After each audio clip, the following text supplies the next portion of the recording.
கோயிலில் ஆரம்பத்தில் இருக்கும்போது ஒரே காடாக இருந்திருக்கு. சரியான காடாகவும் இருக்கிறதுனால மரங்கள் இதுகள் இருந்ததுனால வனத்தாண்டவர் சொல்லி இந்த ஆலயத்துக்கு பேர்.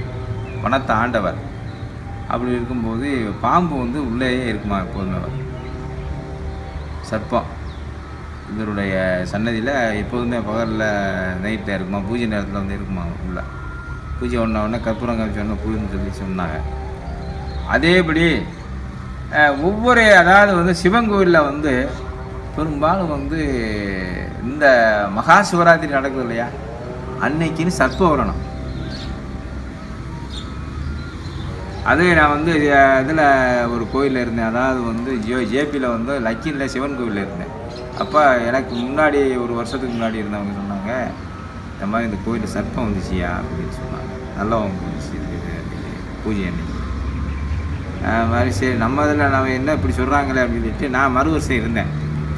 அன்னைக்குன்னு பார்த்துக்கிருங்க, அன்னைக்குன்னு மலை பாம்பு வருதுயா. இந்த ஆலயத்துலையும் இப்போ கடந்த சிவராத்திரி அன்னைக்கு பாம்பு வந்துச்சு. எனக்கு என்னால் பார்த்தேன் சர்ப்பம்.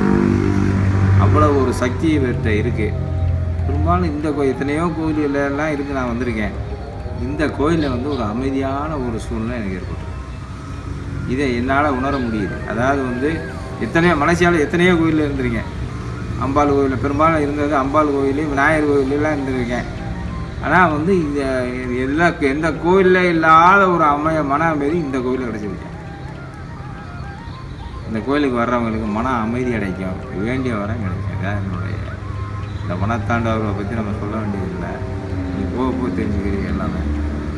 அப்படி ஒரு சக்தி வாய்ந்தவர், வேண்டிய வரங்களை கொடுப்பவர் இந்த வனத்தாண்டவர்.